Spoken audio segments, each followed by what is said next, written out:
Stave 3, the second of the three spirits. Awaking in the middle of a prodigiously tough snore, and sitting up in bed to get his thoughts together, Scrooge had no occasion to be told that the bell was again upon the stroke of 1. He felt that he was restored to consciousness in the right nick of time for the especial purpose of holding a conference with the second messenger dispatched to him through Jacob Marley's intervention. But finding that he turned uncomfortably cold when he began to wonder which of his curtains this new spectre would draw back, he put them every one aside with his own hands, and lying down again established a sharp lookout all round the bed, for he wished to challenge the spirit on the moment of its appearance, and did not wish to be taken by surprise and made nervous. Gentlemen of the free and easy sort who plume themselves on being acquainted with a move or two and being usually equal to the time of day, express the wide range of their capacity for adventure by observing that they are good for anything from pitch and toss to manslaughter, between which opposite extremes, no doubt, there lies a tolerably wide and comprehensive range of subjects. Without venturing for Scrooge quite as heartily as this, I don't mind calling on you to believe that he was ready for a good broad field of strange appearances, and that nothing between a baby and a rhinoceros would have astonished him very much. Now, being prepared for almost anything, he was not by any means prepared for nothing, and consequently when the bell struck 1 and no shape appeared, he was taken with a violent fit of trembling. 5 minutes, 10 minutes, a quarter of an hour went by, yet nothing came. All this time he lay upon his bed, the very core and centre of a blaze of ruddy light, which streamed upon it when the clock proclaimed the hour, and which, being only light, was more alarming than a dozen ghosts, as he was powerless to make out what it meant, or would be at, and was sometimes apprehensive that he might be at this very moment an interesting case of spontaneous combustion, without having the consolation of knowing it. At last, however, he began to think as you or I would have thought at first, for it is always the person not in the predicament who knows what ought to have been done in it, and would unquestionably have done it too. At last, I say, he began to think that the source and secret of this ghostly light might be in the adjoining room, from whence, on further tracing it, it seemed to shine. This idea taking full possession of his mind, he got up softly, and shuffled in his slippers to the door. The moment Scrooge's hand was on the lock, a strange voice called him by his name, and bade him enter. He obeyed. It was his own room, there was no doubt about that. But it had undergone a surprising transformation. The walls and ceiling were so hung with living green that it looked a perfect grove, from every part of which bright gleaming berries glistened. The crisp leaves of holly, mistletoe, and ivy reflected back the light, as if so many little mirrors had been scattered there, and such a mighty blaze went roaring up the chimney, as that dull petrifaction of a hearth had never known in Scrooge's time, or Marley's, or for many and many a winter season gone.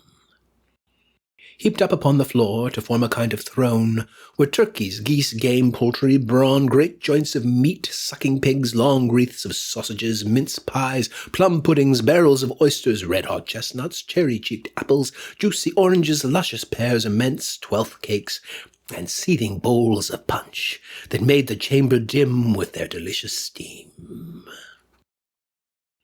In easy state upon this couch there sat a jolly giant glorious to see, who bore a glowing torch in shape not unlike Plenty's horn, and held it up, high up, to shed its light on Scrooge as he came peeping round the door. "Come in," exclaimed the ghost. "Come in and know me better, man." Scrooge entered timidly and hung his head before this spirit. He was not the dogged Scrooge he had been, and though its eyes were clear and kind, he did not like to meet them. "I am the ghost of Christmas presents," said the spirit. "Look upon me." Scrooge reverently did so. It was clothed in one simple deep green robe or mantle bordered with white fur. This garment hung so loosely on the figure that its capacious breast was bare, as if disdaining to be warded or concealed by any artifice. Its feet, observable beneath the ample folds of the garment, were also bare, and on its head it wore no other covering than a holly wreath set here and there with shining icicles. Its dark brown curls were long and free as its genial face, its sparkling eye, its open hand, its cheery voice, its unconstrained demeanor, and its joyful air. Girded round its middle was an antique scabbard, but no sword was in it, and the ancient sheath was eaten up with rust. "You have never seen the like of me before," exclaimed the spirit. "Never," Scrooge made answer to it. "Have never walked forth with the younger members of my family, meaning, for I am very young, my elder brothers born in these later years?" pursued the phantom. "I don't think I have," said Scrooge. "I am afraid I have not. Have you had many brothers, spirit?" "More than 1,800, said the ghost. "A tremendous family to provide for," muttered Scrooge. The ghost of Christmas present rose. "Spirit," said Scrooge submissively, "conduct me where you will. I went forth last night on compulsion, and I learnt a lesson which is working now. Tonight, if you have aught to teach me, let me profit by it." "Touch my robe." Scrooge did as he was told, and held it fast. Holly, mistletoe, red berries, ivy, turkeys, geese, game, poultry, brawn, meat, pigs, sausages, oysters, pies, puddings, fruit, and punch, and all vanished instantly. So did the room, the fire, the ruddy glow, the hour of the night, and they stood in the city streets on Christmas morning, where, for the weather was severe, the people made a rough but brisk and not unpleasant kind of music, in scraping the snow from the pavement in front of their dwelling, and from the tops of their houses, whence it was mad delight to the boys to see it come plumping down into the road below and splitting into artificial little snowstorms. The house fronts looked black enough, and the windows blacker, contrasting with the smooth white sheet of snow upon the roofs, and with the dirtier snow upon the ground, which last deposit had been ploughed up in deep furrows by the heavy wheels of carts and wagons, furrows that crossed and recrossed each other hundreds of times where the great streets branched off, and made intricate channels, hard to trace, in the thick yellow mud and icy water. The sky was gloomy, and the shortest streets were choked up with a dingy mist, half thawed, half frozen, whose heavier particles descended in a shower of sooty atoms, as if all the chimneys in Great Britain had, by one consent, caught fire, and were blazing away to their dear hearts' content. There was nothing very cheerful in the climate or the town, and yet was there an air of cheerfulness abroad that the clearest summer air and brightest summer sun might have endeavoured to diffuse in vain. For the people who were shovelling away on the housetops were jovial and full of glee, calling out to one another from the parapets, and now and then exchanging a facetious snowball, better-natured missile far than many a wordy jest, laughing heartily if it went right, and not less heartily if it went wrong. The poulterers' shops were still half open, and the fruiterers were radiant in their glory. There were great round pot-bellied baskets of chestnuts shaped like the waistcoats of jolly old gentlemen, lolling at the doors and tumbling out into the street in their apoplectic opulence. There were ruddy brown-faced, broad-girthed Spanish onions, shining in the fatness of their growth like Spanish friars, and winking from their shelves in wanton slyness at the girls as they went by, and glanced demurely at the hung-up mistletoe. There were pears and apples clustered high in blooming pyramids. There were bunches of grapes made in the shopkeeper's benevolence to dangle from conspicuous hooks, that people's mouths might water gratis as they passed. There were piles of filberts, mossy and brown, recalling in their fragrance ancient walks among the woods, and pleasant shufflings ankle-deep through withered leaves. There were Norfolk biffins, squab and swarthy, setting off the yellow of the oranges and the lemons, and in the great compactness of their juicy persons, urgently entreating and beseeching to be carried home in paper bags and eaten after dinner. The very gold and silver fish set forth among these choice fruits in a bowl, though members of a dull and stagnant-blooded race, appeared to know that there was something going on, and to a fish went gasping round and round their little world in slow and passionless excitement. The grocers, oh, the grocers, nearly closed with perhaps 2 shutters down or 1, but through those gaps such glimpses. It was not alone that the scales descending on the counter made a merry sound, or that the twine and roller parted company so briskly, or that the canisters were rattled up and down like juggling tricks, or even that the blended scents of tea and coffee were so grateful to the nose, or even that the raisins were so plentiful and rare, or the almonds so extremely white, the sticks of cinnamon so long and straight, the other spices so delicious, the candied fruits so caked and spotted with molten sugar, as to make the coldest onlookers feel faint and subsequently bilious. Nor was it that the figs were moist and pulpy, or that the French plums blushed in moderate tartness from their highly decorated boxes, or that everything was good to eat and in its Christmas dress. But the customers were all so hurried and so eager in the hopeful promise of the day that they tumbled up against each other at the door, crashing their wicker baskets wildly, and left their purchases upon the counter and came running back to fetch them, and committed hundreds of the like mistakes in the best humour possible.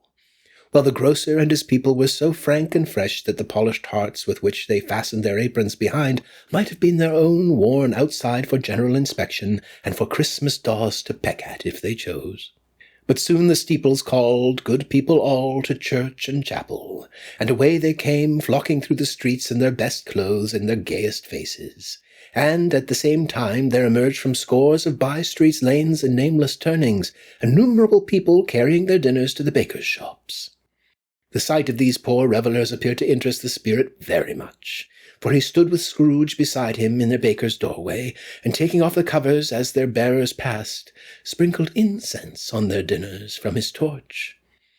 And it was a very uncommon kind of torch, for once or twice when there were angry words between some dinner-carriers who had jostled with each other, he shed a few drops of water on them from it, and their good humour was restored directly. For they said it was a shame to quarrel upon Christmas Day. And so it was. God love it, so it was. In time the bells ceased, and the bakers were shut up, and yet there was a genial shadowing forth of all these dinners and the progress of their cooking, in the thawed blotch of wet above each baker's oven, where the pavement smoked as if its stones were cooking too. "Is there a peculiar flavour in what you sprinkle from your torch?" asked Scrooge. "There is. My own." "Would it apply to any kind of dinner on this day?" asked Scrooge. "To any kindly given, to a poor one most." "Why to a poor one most?" asked Scrooge. "Because it needs it most." "Spirit," said Scrooge after a moment's thought, "I wonder you, of all the beings in the many worlds about us, should desire to cramp these people's opportunities of innocent enjoyment." "Aye," cried the spirit. "You would deprive them of their means of dining every 7th day, often the only day on which they can be said to dine at all," said Scrooge. "Wouldn't you?" "Aye," cried the spirit. "You seek to close these places on the 7th day," said Scrooge. "And it comes to the same thing." "I seek!" exclaimed the spirit. "Forgive me if I am wrong. It has been done in your name, or at least in that of your family," said Scrooge. "There are some upon this earth of yours," returned the spirit, "who lay claim to know us, and who do their deeds of passion, pride, ill will, hatred, envy, bigotry, and selfishness in our name, who are as strange to us and all our kith and kin as if they had never lived. Remember that, and charge their doings on themselves, not us." Scrooge promised he would, and they went on, invisible, as they had been before, into the suburbs of the town. It was a remarkable quality of the ghost, which Scrooge had observed at the baker's, that, notwithstanding his gigantic size, he could accommodate himself to any place with ease, and that he stood beneath a low roof quite as gracefully and like a supernatural creature as it was possible he could have done in any lofty hall. And perhaps it was the pleasure the good spirit had in showing off this power of his, or else it was his own kind, generous, hearty nature and his sympathy with all poor men, that led him straight to Scrooge's clerks. For there he went, and took Scrooge with him, holding to his robe, and on the threshold of the door the spirit smiled and stopped, to bless Bob Cratchit's dwelling with the sprinklings of his torch. Think of that. Bob had but 15 bob a week himself. He pocketed on Saturdays but 15 copies of his Christian name, and yet the ghost of Christmas present blessed his four-roomed house. Then up rose Mrs. Cratchit, Cratchit's wife, dressed out but poorly in a twice-turned gown, but brave in ribbons, which are cheap, and made a goodly show for sixpence. And she laid the cloth, assisted by Belinda Cratchit, second of her daughters, also brave in ribbons, while Master Peter Cratchit plunged a fork into the saucepan of potatoes, and getting the corners of his monstrous shirt-collar, Bob's private property, conferred upon his son and heir in honour of the day, into his mouth, rejoiced to find himself so gallantly attired, and yearned to show his linen in the fashionable parks. And now 2 smaller Cratchits, boy and girl, came tearing in, screaming that outside the baker's they had smelt the goose, and known it for their own. And basking in luxurious thoughts of sage and onion, these young Cratchits danced about the table, and exalted Master Peter Cratchit to the skies, while he, not proud, although his collars nearly choked him, blew the fire until the slow potatoes, bubbling up, knocked loudly at the saucepan lid to be let out and peeled. "What has ever got your precious father, then?" said Mrs. Cratchit. "And your brother Tiny Tim and Martha weren't as late last Christmas Day by half an hour."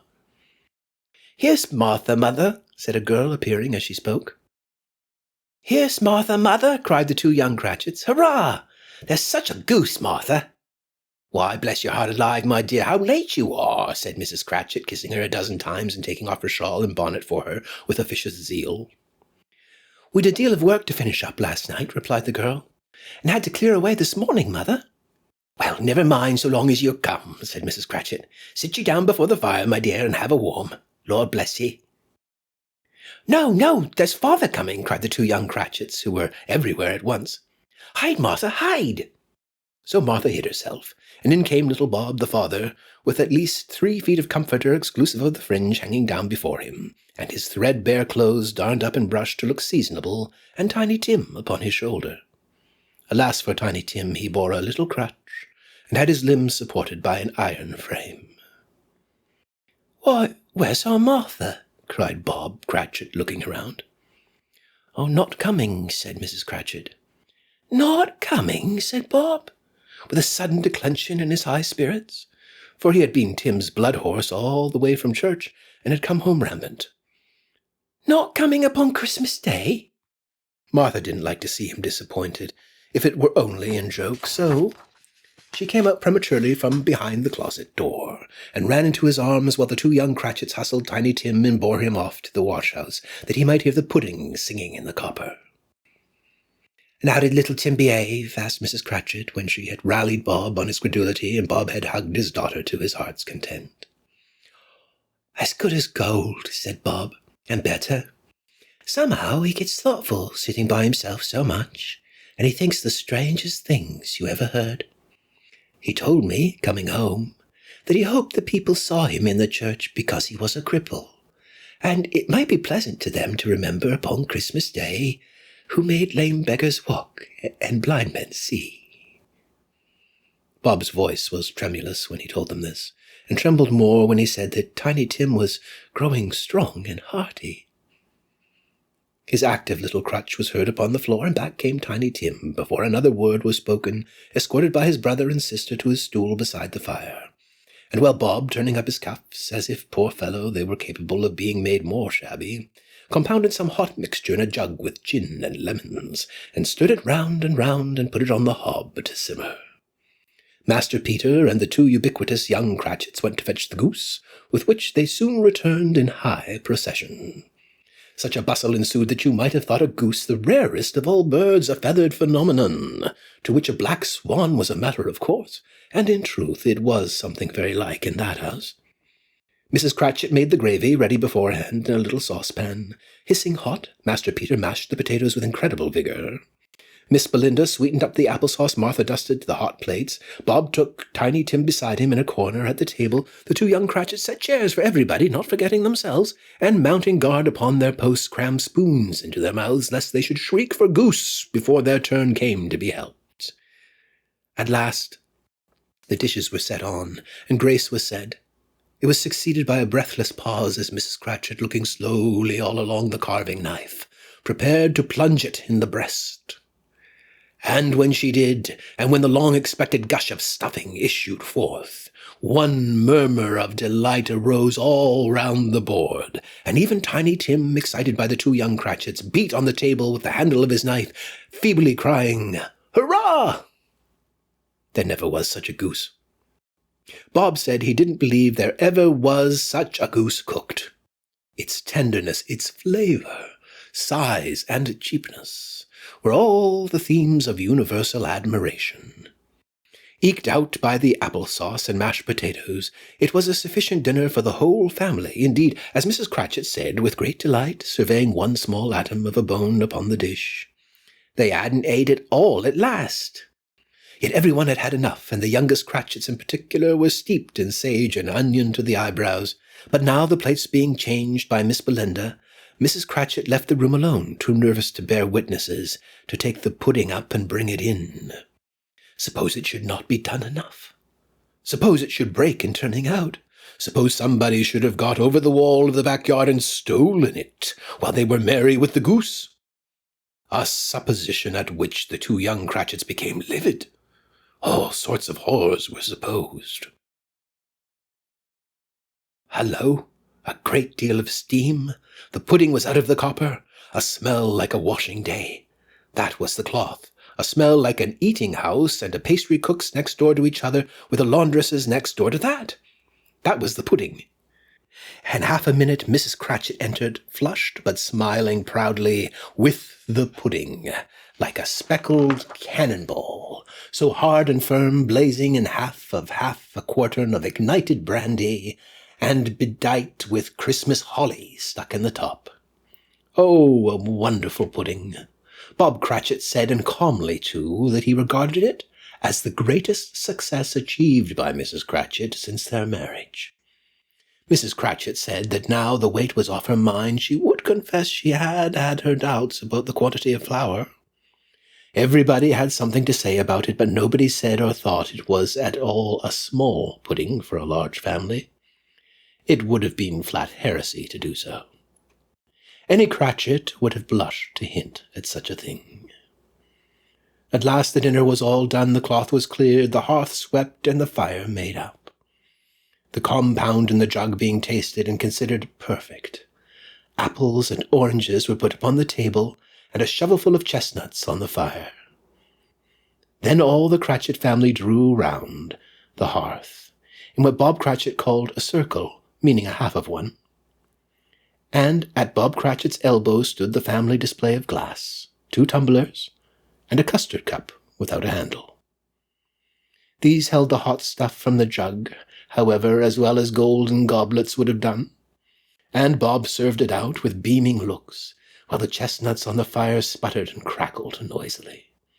Then Bob proposed, "Oh, Merry Christmas to us all, my dears. God bless us," which all the family re-echoed. "God bless us, every one," said Tiny Tim, the last of all. He sat very close to his father's side upon his little stool. Bob held his withered little hand in his, as if he loved the child and wished to keep him by his side and dreaded that he might be taken from him. "Spirit," said Scrooge, with an interest he had never felt before, "tell me if Tiny Tim will live." "I see a vacant seat," replied the ghost, "in the poor chimney corner, and a crutch without an owner carefully preserved. If these shadows remain unaltered by the future, the child will die." "No, no," said Scrooge. "Oh, no, kind spirit, say he will be spared. If these shadows remain unaltered by the future, none other of my race," returned the ghost, "will find him here. What then? If he be like to die, he had better do it, and decrease the surplus population." Scrooge hung his head to hear his own words quoted by the spirit, and was overcome with penitence and grief. "Man," said the ghost, If man you be in heart, not adamant, forbear that wicked cant till you have discovered what the surplus is, and where it is. Will you decide what men shall live, what men shall die? It may be that in the sight of heaven you are more worthless and less fit to live than millions like this poor man's child. Oh God, to hear the insect on the leaf pronouncing on the too much life among the hungry brothers in the dust. Scrooge bent before the ghost's rebuke, and trembling cast his eyes upon the ground, but he raised them speedily on hearing his own name. "Mr. Scrooge," said Bob. "I'll give you Mr. Scrooge, the founder of the feast." "Oh, the founder of the feast, indeed," cried Mrs. Cratchit, reddening. "I wish I had him here. I'd give him a piece of my mind to feast upon, and I hope he'd have good appetite for it." "My dear," said Bob, "the children, Christmas Day." "It should be Christmas Day, I am sure," said she, "on which one drinks the health of such an odious, stingy, hard, and unfeeling man as Mr. Scrooge. You know he is, Robert. Nobody knows it better than you do, poor fellow." "My dear," was Bob's mild answer, "Christmas Day." "I'll drink his health for your sake and the day's," said Mrs. Cratchit. "Not for his. Long life to him, a Merry Christmas and a Happy New Year. He'll be very merry and very happy, I have no doubt." The children drank the toast after her. It was the first of their proceedings which had no heartiness in it. Tiny Tim drank it last of all, but he didn't care twopence for it. Scrooge was the ogre of the family. The mention of his name cast a dark shadow on the party, which was not dispelled for full 5 minutes. After it had passed away, they were 10 times merrier than before, from the mere relief of Scrooge the Baleful being done with.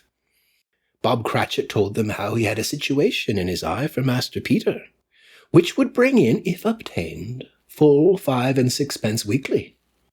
The 2 young Cratchits laughed tremendously at the idea of Peter's being a man of business, and Peter himself looked thoughtfully at the fire from between his collars, as if he were deliberating what particular investments he should favour when he came into the receipt of that bewildering income. Martha, who was a poor apprentice at a milliner's, then told them what kind of work she had to do, and how many hours she worked at a stretch, and how she meant to lie abed tomorrow morning for a good long rest. Tomorrow being a holiday, she passed at home. Also, how she had seen a countess and a lord some days before, and how the lord was much about as tall as Peter, at which Peter pulled up his collar so high that you couldn't have seen his head if you had been there. All this time, the chestnuts and the jug went round, and by they had a song about a lost child travelling in the snow from Tiny Tim, who had a plaintive little voice and sang it very well indeed. There was nothing of high mark in this. They were not a handsome family, they were not well dressed, their shoes were far from being waterproof, their clothes were scanty, and Peter might have known, and very likely did, the inside of a pawnbroker's. But they were happy, grateful, pleased with one another, and contented with the time. And when they faded and looked happier yet in the bright sprinklings of the spirit's torch at parting, Scrooge had his eye upon them, and especially upon Tiny Tim, until the last. By this time it was getting dark and snowing pretty heavily, and as Scrooge and the spirit went along the streets, the brightness of the roaring fires in kitchens, parlours, and all sorts of rooms was wonderful. Here the flickering of the blaze showed preparations for a cosy dinner, with hot plates baking through and through before the fire, and deep red curtains ready to be drawn to shut out cold and darkness. There all the children of the house were running out into the snow to meet their married sisters, brothers, cousins, uncles, aunts, and to be the first to greet them. Here again were shadows on the window blind of guests assembling, and there a group of handsome girls, all hooded and fur-booted, and all chattering at once, tripping lightly off to some near neighbour's house, where woe upon the single man who saw them enter. Artful witches! Well they knew it, in a glow.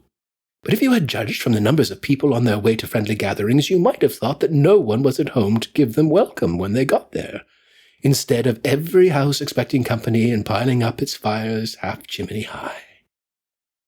Blessings on it! How the ghost exulted! how it bared its breadth of breast and opened its capacious palm, and floated on, outpouring with a generous hand its bright and harmless mirth on everything within its reach. The very lamplighter who ran on before, dotting the dusky street with specks of light, and who was dressed to spend the evening somewhere, laughed out loudly as the spirit passed, though little kenned the lamplighter that he had any company but Christmas. And now, without a word of warning from the ghost, they stood upon a bleak and desert moor, where monstrous masses of rude stone were cast about, as though it were the burial place of giants, and water spread itself wherever it listed, or would have done so but for the frost that held it prisoner, and nothing grew but moss and furze and coarse, rank grass. Down in the west the setting sun had left a streak of fiery red, which glared upon the desolation for an instant like a sullen eye, and frowning lower, lower, lower yet, was lost in the thick gloom of darkest night. "What place is this?" asked Scrooge. "A place where miners live who labour in the bowels of the earth," returned the spirit. "But they know me. See." A light shone from the window of a hut, and swiftly they advanced towards it. Passing through the wall of mud and stone, they found a cheerful company assembled round a glowing fire, an old man and woman with their children and their children's children, and another generation beyond that, all decked out gaily in their holiday attire. The old man, in a voice that seldom rose above the howling of the wind upon the barren waste, was singing them a Christmas song. It had been a very old song when he was a boy, and from time to time they all joined in for the chorus.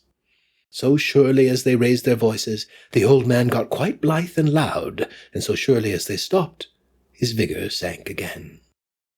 The spirit did not tarry here, but bade Scrooge hold his robe, and passing on above the moor, sped whither? Not to sea, to sea. To Scrooge's horror, looking back, he saw the last of the land, a frightful range of rocks behind them, and his ears were deafened by the thundering of water as it rolled and roared and raged among the dreadful caverns that it worn, and fiercely tried to undermine the earth.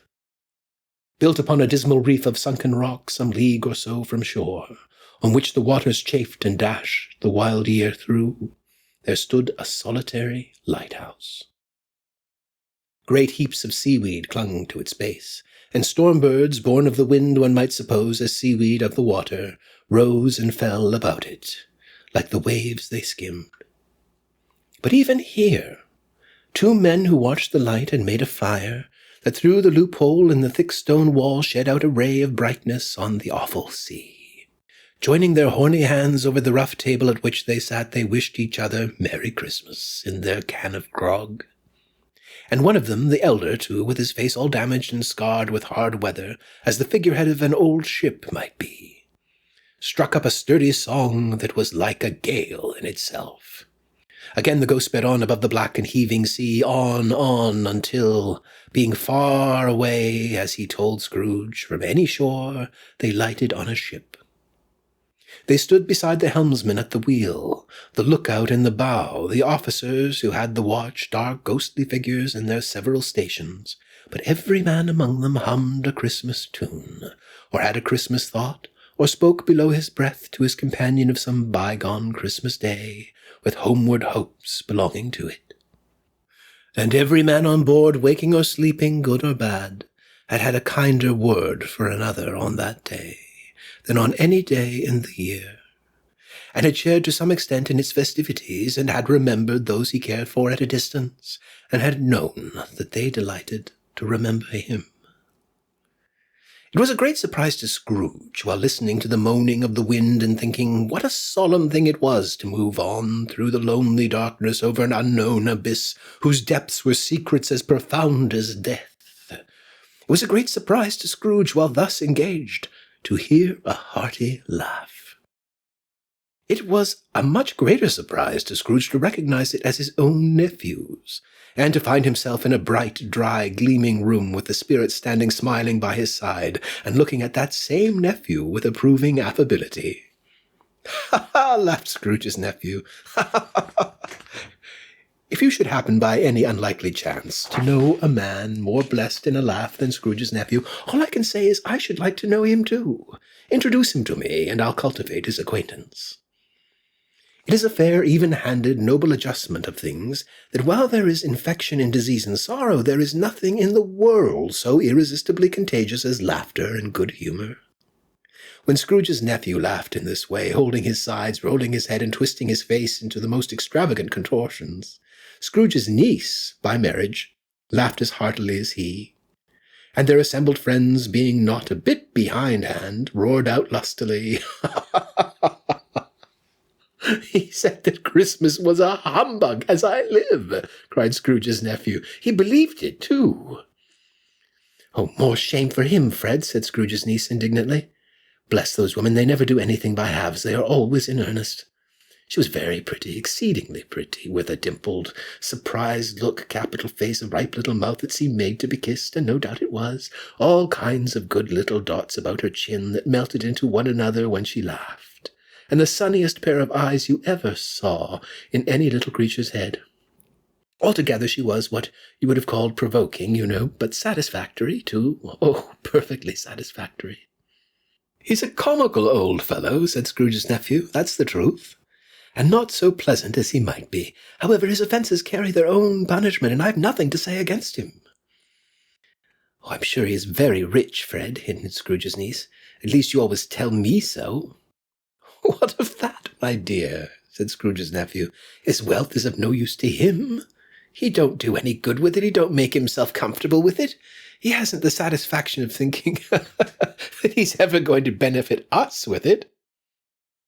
"I have no patience with him," observed Scrooge's niece's sisters, and all the other ladies expressed the same opinion. "Oh, I have," said Scrooge's nephew. "I'm sorry for him. Oh, I couldn't be angry with him if I tried. Who suffers by his ill whims? Himself, always. Here he takes it into his head to dislike us, and he won't come and dine with us. What's the consequence? You don't lose much of a dinner." "Indeed, I think he loses a very good dinner," interrupted Scrooge's niece. Everybody else said the same, and they must be allowed to have been competent judges because they had just had dinner, and, with the dessert upon the table, were clustered round the fire by lamplight. "Well, I'm very glad to hear it," said Scrooge's nephew, "because I haven't any great faith in these young housekeepers. What do you say, Topper?" Topper had clearly got his eye on one of Scrooge's niece's sisters, for he answered that a bachelor was a wretched outcast, who had no right to express an opinion on the subject. Whereat Scrooge's niece's sister, the plump one with the lace tucker, not the one with the roses, blushed. "Do go on, Fred," said Scrooge's niece, clapping her hands. "He never finishes what he begins to say. He is such a ridiculous fellow." Scrooge's nephew revelled in another laugh, and as it was impossible to keep the infection off, though the plump sister tried hard to do it with aromatic vinegar, his example was unanimously followed. "I was only going to say," said Scrooge's nephew, "that the consequence of his taking a dislike to us and not making merry with us is, as I think, that he loses some pleasant moments which could do him no harm. I'm sure he loses pleasanter companions than he can find in his own thoughts, either in his mouldy old office or his dusty chambers. I mean to give him the same chance every year, whether he likes it or not, for I pity him. He may rail at Christmas till he dies, but he can't help thinking better of it. I defy him, if he finds me going there in good temper year after year and saying, 'Uncle Scrooge, how are you?' If it only puts him in the vein to leave his poor clerk £50, that's something. And I think I shook him yesterday." It was their turn to laugh now at the notion of his shaking Scrooge. But being thoroughly good-natured and not much caring what they laughed at, so that they laughed at any rate, he encouraged them in their merriment and passed the bottle joyously. After tea they had some music, for they were a musical family and knew what they were about. When they sung a glee or catch, I can assure you, especially Topper, who could growl away in the bass like a good one and never swell the large veins in his forehead or get red in the face over it. Scrooge's niece played well upon the harp, and played among other tunes a simple little air, a mere nothing, you might learn to whistle it in 2 minutes, which had been familiar to the child who fetched Scrooge from the boarding-school, as he had been reminded by the ghost of Christmas past. When this strain of music sounded, all the things that ghost had shown him came upon his mind. He softened more and more, and thought that if he could have listened to it often years ago, he might have cultivated the kindnesses of life for his own happiness with his own hands, without resorting to the sexton's spade that buried Jacob Marley. But they didn't devote the whole evening to music. After a while they played at forfeits, for it is good to be children sometimes, and never better than at Christmas when its mighty founder was a child himself. Stop, there was first a game of blind man's buff, of course there was. And I no more believe Topper was really blind than I believe he had eyes in his boots. My opinion is that it was a done thing between him and Scrooge's nephew, and that the ghost of Christmas present knew it. The way he went after that plump sister in the lace tucker was an outrage on the credulity of human nature. Knocking down the fire irons, tumbling over the chairs, bumping up against the piano, smothering himself among the curtains, wherever she went. There went he. He always knew where the plump sister was. He wouldn't catch anybody else if you had fallen up against him, as some of them did, and stood there. He would have made a feint of endeavouring to seize you, which would have been an affront to your understanding, and would instantly have sidled off in the direction of the plump sister. She often cried out that it wasn't fair, and it really was not. But when at last he caught her, when, in spite of all her silken rustlings and her rapid flutterings past him, he got her into a corner whence there was no escape, then his conduct was the most execrable. For his pretending not to know her, his pretending that it was necessary to touch her headdress, and further to assure himself of her identity by pressing a certain ring upon her finger, and a certain chain about her neck, was vile, monstrous. No doubt she told him her opinion of it, when, another blind man being in office, they were so very confidential together behind the curtains. Scrooge's niece was not one of the blind man buff party, but was made comfortable with a large chair and a footstool in a snug corner where the ghost and Scrooge were close behind her. But she joined in the forfeits and loved her love to admiration with all the letters of the alphabet. Likewise, at the game of how, when, and where, she was very great, and to the secret joy of Scrooge's nephew, beat her sisters hollow. Though they were sharp girls too, as Topper could have told you. There might have been 20 people there, young and old, but they all played, and so did Scrooge, for wholly forgetting, in the interest he had in what was going on, that his voice made no sound in their ears, he sometimes came out with his guess quite loud, and very often guessed right, too, for the sharpest needle, best Whitechapel, warranted not to cut in the eye, was not sharper than Scrooge, blunt as he took it in his head to be. The ghost was greatly pleased to find him in this mood, and looked upon him with such favour that he begged like a boy to be allowed to stay until the guests departed. But this, the spirit said, could not be done. "Oh, here is a new game," said Scrooge. "1 half-hour, spirit, only one." It was a game called Yes and No, where Scrooge's nephew had to think of something and the rest must find out what, he only answering to their questions, yes or no, as the case was. The brisk fire of questioning to which he was exposed elicited from him that he was thinking of an animal, a live animal, rather a disagreeable animal, a savage animal, an animal that growled and grunted sometimes, and talked sometimes, and lived in London, and walked about the streets, and wasn't made a show of, and wasn't led by anybody, and didn't live in a menagerie, and was never killed in a market, and was not a horse, or an ass, or a cow, or a bull, or a tiger, or a dog, or a pig, or a cat, or a bear. At every fresh question that was put to him, his nephew burst into a fresh roar of laughter, and was so inexpressibly tickled that he was obliged to get up off the sofa and stamp. At last the plump sister, falling into a similar state, cried out, "I've found it out! I know what it is, Fred! I know what it is!" "What is it?" cried Fred. "It's your Uncle Scrooge!" Which it certainly was.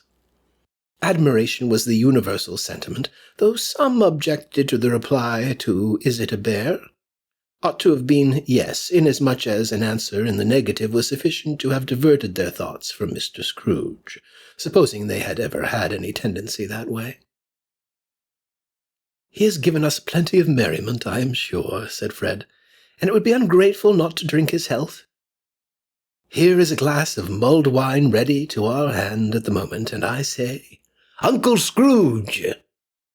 Well, Uncle Scrooge, they cried.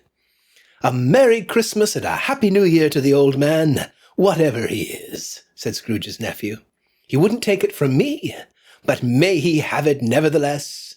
Uncle Scrooge! Uncle Scrooge had imperceptibly become so gay and light of heart that he would have pledged the unconscious company in return and thanked them in an inaudible speech if the ghost had given him time. But the whole scene passed off in the breath of the last word spoken by his nephew, and he and the spirit were again upon their travels.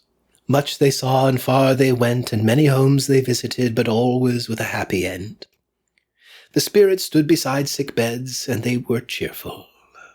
On foreign lands, and they were close at home. By struggling men, and they were patient in their greater hope. By poverty, and it was rich.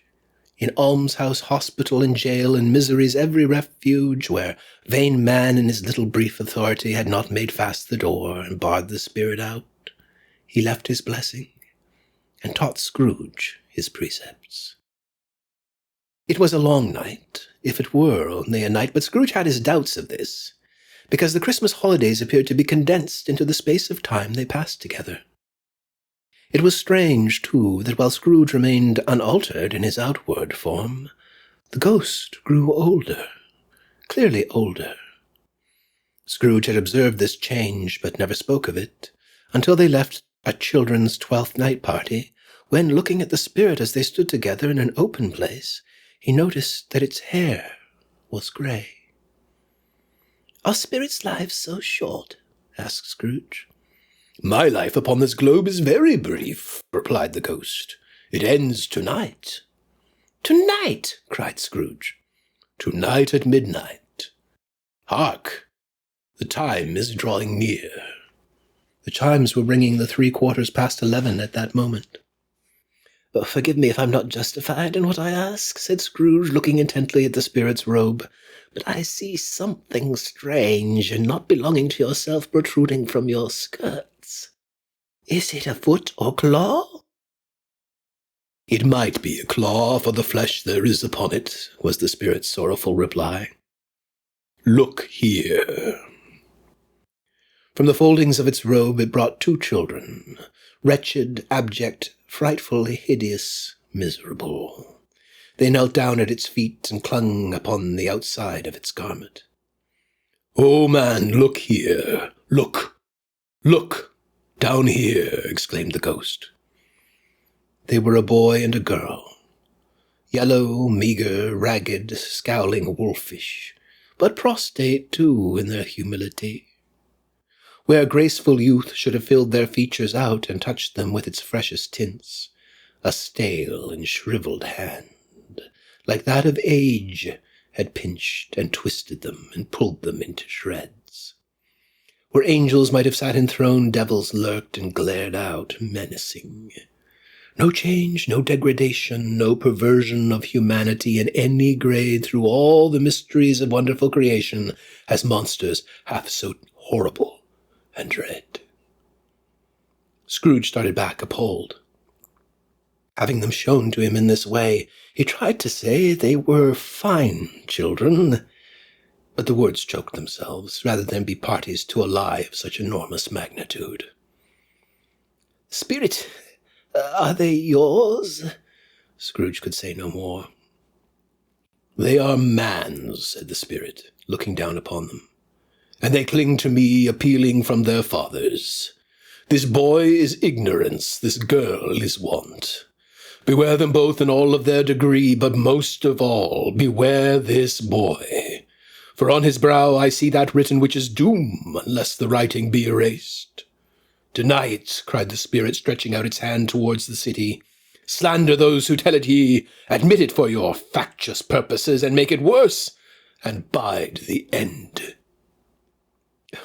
"Have they no refuge or resource?" cried Scrooge. "Are there no prisons?" said the spirit, turning to him for the last time with his own words. "Are there no workhouses? The bell struck 12. Scrooge looked about him for the ghost and saw it not.